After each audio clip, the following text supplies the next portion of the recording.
ଏ ବହୁତ ବଡ଼ ବଡ଼ ପିଜୁଳି ବଡ଼ ବଡ଼ ପିଜୁଳି। ମୁଁ ଆପଣଙ୍କୁ କହିଥିଲି 5ଟି ପତ୍ର ଛାଡ଼ିକି ସବୁ ଏମିତି କାଢ଼ିଦେବା ପାଇଁ ରକ୍ତଚାପ କମିବ ଆଉ ସୁଗାର ବି କମ୍ ରହେ। ତାକୁ ରେଗୁଲାର ବ୍ୟବହାର କରି ୟାକୁ ଲଗେଇବାର କେମିତି ପ୍ରୋସେସ୍ ମୁଁ ଆପଣଙ୍କୁ ସେଇଟା ବତେଇବି। ପ୍ରଥମେ ବା ଧାନ ଚଷୁ ତାକୁ ସେଠି ଦେବେ, କୁଣ୍ଡର ଏତିକି ପର୍ଯ୍ୟନ୍ତ ଦେଇଦେବେ ଧାନ। ପ୍ରୋସେସ୍ କିଛି ମିଳିବ କୋଉଟା ଲାଗନ୍ତି ସେମାନଙ୍କୁ ଦମନ କରିବା ଦରକାର। ପିଜୁଳି ଗଛ ଯେହେତୁ ମଝିରେ ମଝିରେ ଟିକେ ନିମ୍ବ ତେଲ ଆଉ ସବୁ ଡାଳରେ ଫଳ ଆସିଛି, ପ୍ରତିଟି ଡାଳରେ ଫଳ।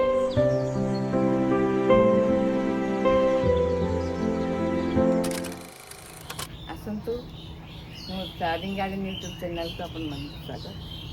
ସବୁଦିନେ ମୁଁ ଆପଣଙ୍କୁ ମୋର ଏଇ ଫୁଲ ବଗିଚା, ବିଭିନ୍ନ ଫୁଲ ଗଛ କେମିତି ଲଗେଇବେ ସେ ଫୁଲ ଗଛ ବିଷୟରେ ମୁଁ ଆପଣଙ୍କ ସାଙ୍ଗରେ ସେୟାର କରିଥିଲି। ଫୁଲ ଗଛ କେମିତି ଲଗେଇବେ ସବୁ ଫୁଲ ଗଛ ବିଷୟରେ ଗୋଟିଏ ଗୋଟିଏ କହି ଚାଲିଛି। ହେଲେ ଖାଲି ଫୁଲ ଗଛ ଲଗେଇଲେ ତ ହୁଏ ନା, ବାଡ଼ିରେ ଆମେ କିଛି ଫଳ ଗଛ ବି ତା ସାଙ୍ଗରେ ଲଗାଇବା କଥା ଆଜି କହିବି।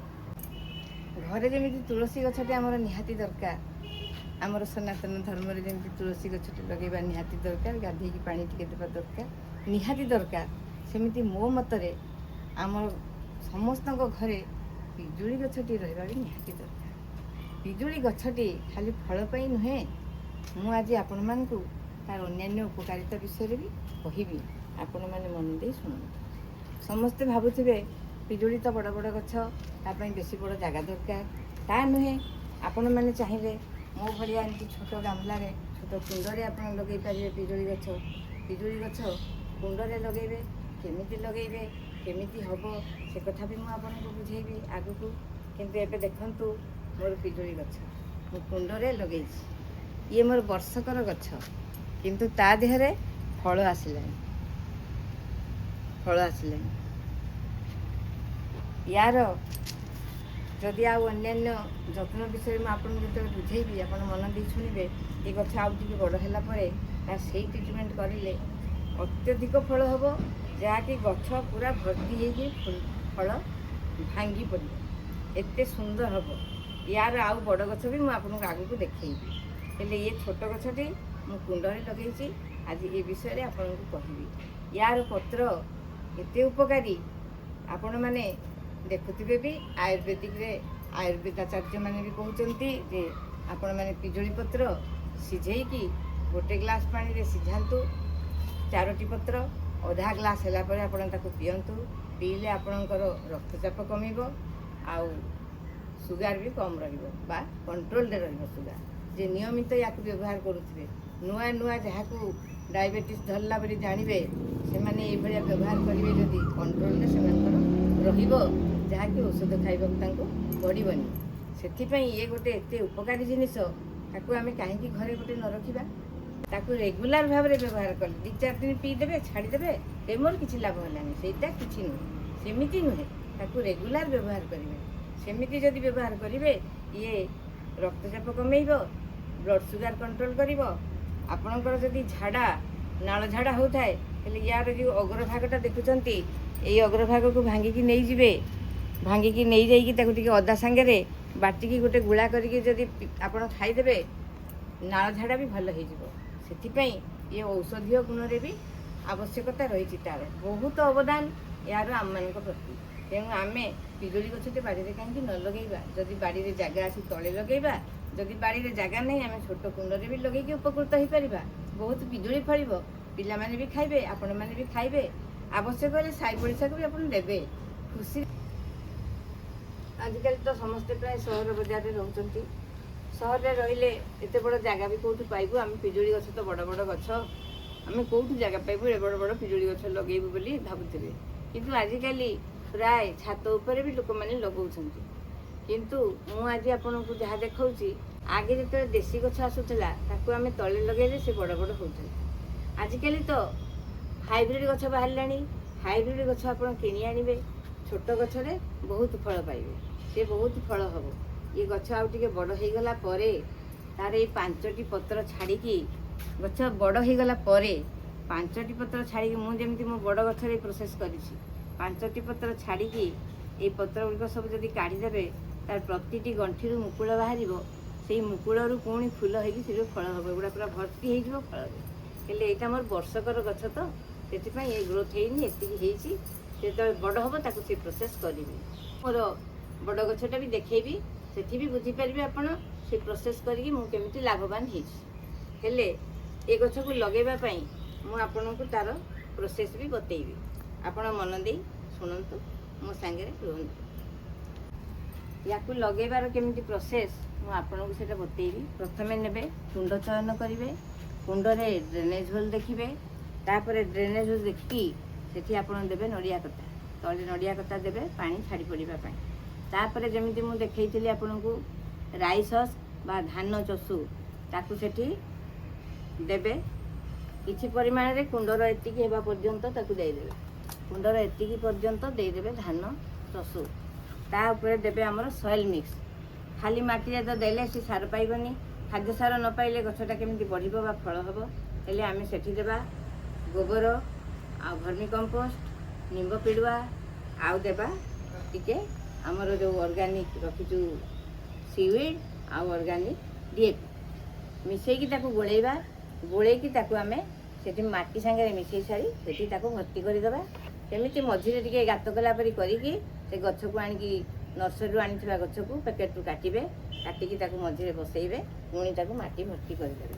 ଯେମିତି ମୁଁ ଚମ୍ପା ଗଛ ଲଗାଇଲା ବେଳେ ଆପଣଙ୍କୁ ଦେଖେଇଥିଲି, ଠିକ୍ ସେମିତି ପ୍ରୋସେସ୍ରେ ଆପଣ ତାକୁ ଭର୍ତ୍ତି କରିଦେବେ। ମାଟି ଭର୍ତ୍ତି ହୋଇଗଲା ପରେ ତାକୁ ପାଣି ଦେବେ। ଡ୍ରେନେଜ୍ ହୋଲ୍ରୁ ପାଣିଟା ବାହାରିଗଲା ପରେ ଆପଣ ତାକୁ ନେଇକି ଛାଇ ଜାଗାରେ ରଖିବେ। ପୁଣି ତା'ର ଆବଶ୍ୟକ ମୁତାବକ ପାଣି ଆପଣ ଦେଉଥିବେ। ପାଣି ଯେମିତି ଜମି ନ ରହେ ସେତିକି ଆପଣ ଚେଷ୍ଟା କରିବେ। ହେଲେ ଏ ପିଜୁଳି ଗଛଟି ନିଶ୍ଚିତ ଲଗାନ୍ତୁ। ତା'ର ପ୍ରତିକାରତା ଜାଣିଲେ, ତା'ର ଉପକାରିତା ଜାଣିଲେ, ୟାକୁ ତ ବେଶୀ ରୋଗ ପୋକ ନାହିଁ। ତଥାପି ହାଇବ୍ରିଡ୍ ଗଛ ଯେହେତୁ ମଝିରେ ମଝିରେ ଟିକେ ନିମ୍ବ ତେଲ ଆଉ ଲିକ୍ୱିଡ୍ ସଲ୍ଟ ଆଉ ଟିକେ ଡେଟଲ୍ ଟିକେ ତାକୁ ଆପଣ ମଝିରେ ମଝିରେ ମାସକୁ ଥରେ ସ୍ପ୍ରେ କରିଦେବେ। କାରଣ ହାଇବ୍ରିଡ୍ ଗଛ ତାକୁ ଅନ୍ୟ ଗଛ ପାଖରେ ରଖିଥିଲେ ଅନ୍ୟ ଗଛରୁ ବି ରୋଗ ସଂକ୍ରମଣ ହେଇ ପଳେଇ ଆସେ। ବିଶେଷ କରି ମିଲିବଗ୍ ଲାଗନ୍ତି, ସେମାନଙ୍କୁ ଦମନ କରିବା ଦରକାର। ଆଉ ନହେଲେ ବିଶେଷ ରୋଗ ପୋକ ତାର ନାହିଁ। ମଝିରେ ମଝିରେ ମାସକୁ ଥରେ ଆପଣଙ୍କୁ ୟାକୁ ଖୋଳିକିରି ଟିକେ ଟିକେ ଏଠି ସାର ଦେବାକୁ ପଡ଼ିବ। ସାର କହିଲେ ସେଇ ଅର୍ଗାନିକ୍ DAP ଦେବେ, ଟିକେ ସିୱିଡ୍ ଦେବେ, ଆଉ ଲିକ୍ୱିଡ୍ ସାର ହିସାବରେ ଆପଣ 1 ଲିଟର ପାଣିରେ 200 ଗ୍ରାମ ସୋରିଷ ପିଡ଼ିଆ, 100 ଗ୍ରାମ ନିମ୍ବ ପିଡ଼ିଆ ବତୁରେଇ ଦେବେ। 4 ଦିନ ପରେ ତା'ର ଯେତିକି ପାଣି ଥିବ 1 ଲିଟର ପାଣିରେ ଆପଣ ଆଉ 4 ଲିଟର ପାଣି ମିଶାଇବେ। ମିଶାଇଲା ପରେ ତାକୁ ପୁରା ପତଳା କରିବେ। ସେଇ ପତଳା ପାଣିରୁ ୟାର ସାଇଡ଼୍ ଆପଣ ପାଣି ଦେଇଦେବେ। ସେଇ ସାରଟି ପାଇଲେ ଗଛଟି ଖୁବ୍ ସୁନ୍ଦର ବଢ଼ିବ। ସେଇ ସାରଟି ନିହାତି ଦରକାର, କିନ୍ତୁ ଏବେ ଖରାଦିନେ ତାକୁ ପ୍ରୟୋଗ କରିବେନି। ବର୍ଷା ପରେ ତାକୁ ପ୍ରତି ମାସରେ ଥରେ ସେଇ ଲିକ୍ୱିଡ୍ ଫର୍ଟିଲାଇଜର୍ଟି ଦେବେ। କଦଳୀ ଚୋପା ପାଣି ପାଇଲେ ବି ମଝିରେ ମଝିରେ ଦେଉଥିବେ। କଦଳୀ ଚୋପାର ପାଣିଟା ସବୁ ଗଛ ପାଇଁ ଦରକାର, ସେ ଭାରି ଉପକାରୀ। କଦଳୀ ଚୋପାଟେ ଆପଣ କେବେ ବି ପକାଇବେ ନାହିଁ। ଯଦି ପାଣି ନ କଲେ ତାକୁ ଶୁଖେଇକି ହେଲେ ବି ରଖିଦେଇଥିବେ, ତାକୁ ମାଟିରେ ପୋତି ଦେଲେ ବି ସେ ସେଠୁ ଖାଦ୍ୟ ସାର ଗ୍ରହଣ କରିବେ। ଦେଖିଲେ ତ ଆପଣ ମୋର ଏଇ ଗଛଟି କେତେ ସୁନ୍ଦର ହେଇଛି। ତାକୁ ମୁଁ କୁଣ୍ଡରେ ଲଗେଇଛି, ଅଳ୍ପ ଦିନରେ ଲଗେଇଛି। ହେଲେ ୟାର ଗ୍ରୋଥ୍ ଦେଖନ୍ତୁ, ଆଉ ଗଛଟିରେ ଫୁଲ ଫଳ ଆସିବାର ବି ଦେଖନ୍ତୁ। ମୁଁ ଆପଣଙ୍କୁ କହିଛି ମୋର ଆଉ ଗୋଟେ ଗଛ ଅଛି, ଯେଉଁଟାକି ମୋର 2 ବର୍ଷର ଗଛ। ମୁଁ ସେଟା ବି ଆପଣଙ୍କ ସାଙ୍ଗେ ସେୟାର କରୁଛି, ଆପଣ ସେଟା ବି ଦେଖିବେ। ମୁଁ ଦେଖାଉଛି ଆପଣଙ୍କୁ ସେ ଗଛ। ଏଇଟା ନେଇଯା ଛାଇକୁ ଢାଳିଲାଣି।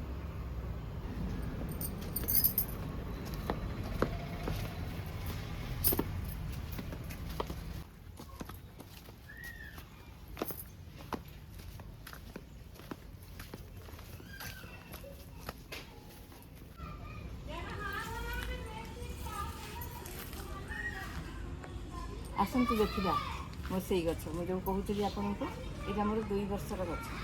ଏ ଟିକେ ବଢ଼ିଯାଇଛି, ୟାକୁ କାଟିଦେବା କଥା। କିନ୍ତୁ ଯେହେତୁ ଏଇଟା ଖରାଦିନ, ତାପରେ ଏଠି ଫୁଲ ଫଳ ବି ଆସିଯାଇଛି, ସେଥିପାଇଁ ମୁଁ ୟାକୁ ଆଉ କାଟିଲିନି। କିନ୍ତୁ ମନସୁନରେ ମୁଁ ୟାକୁ ଏଇଠୁ କାଟିଦେବି। ଏଇଠୁ କାଟିଦେଲେ ଏଇ ସାଇଜ୍ରେ ମୁଁ ଗଛଟାକୁ ଗ୍ରୋଥ୍ କରିକି ରଖିବି। ଗଛଟି ଝଙ୍କାଳିଆ ହେବ, ଆଉ ସେଠି ବେଶୀ ଫୁଲ ଫଳିବ।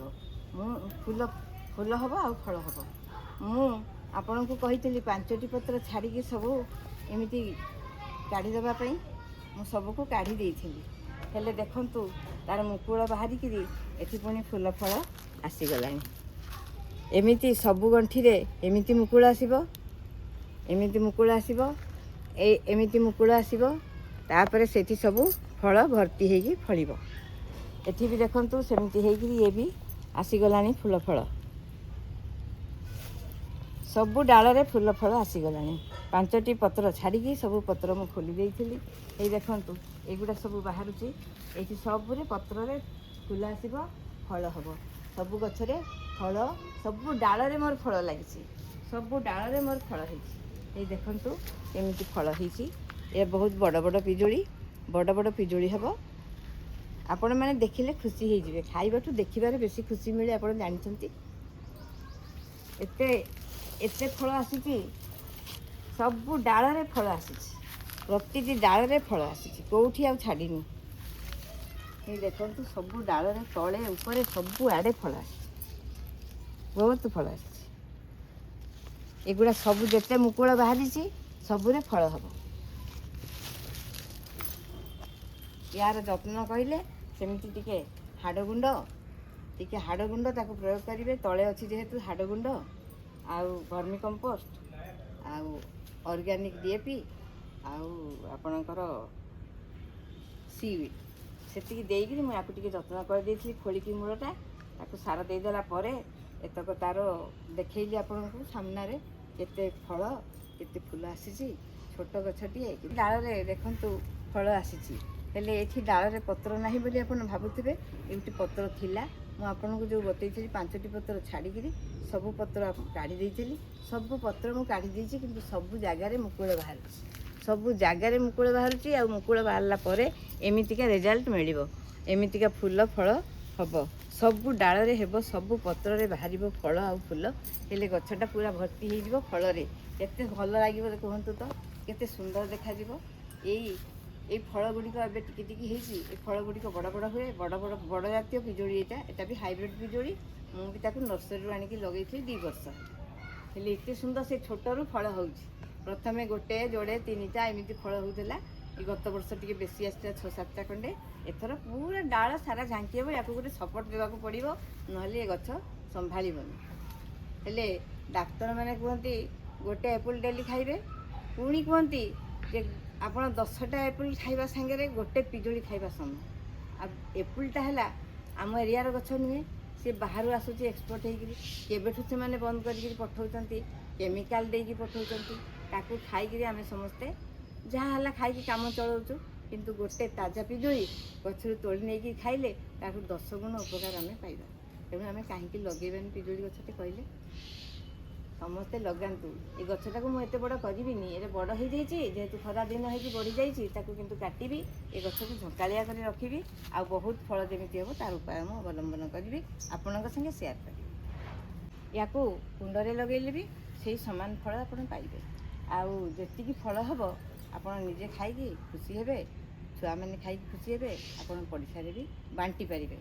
ଆଉ ଭାରି ଖୁସି ହେଇଯିବେ ଆପଣ ଯେତିକି ଫଳ ହେବ। ଏଇଠି ମୋର ରେଜଲ୍ଟ ଯେତିକି ହେଲା ମୁଁ ଆପଣଙ୍କୁ ଦେଖେଇଛି। ପ୍ରତିଟି ଗଣ୍ଠିରେ ମୁକୁଳ ଆସିଛି, ଆଉ ପ୍ରତି ଗଣ୍ଠିରେ ହିଁ ଫୁଲ ଫଳ ହେଇଛି। ଦେଖନ୍ତୁ ସବୁ ଏମିତି ସେମିତି ଗାମଲାରେ ଲଗେଇଲେ ବି ଆପଣ ଏଇ ରେଜଲ୍ଟ ପାଇବେ। କୁଣ୍ଡରେ ଲଗେଇକି ଆପଣ ଏଇ ପ୍ରୋସେସ୍ ଅବଲମ୍ବନ କରନ୍ତୁ।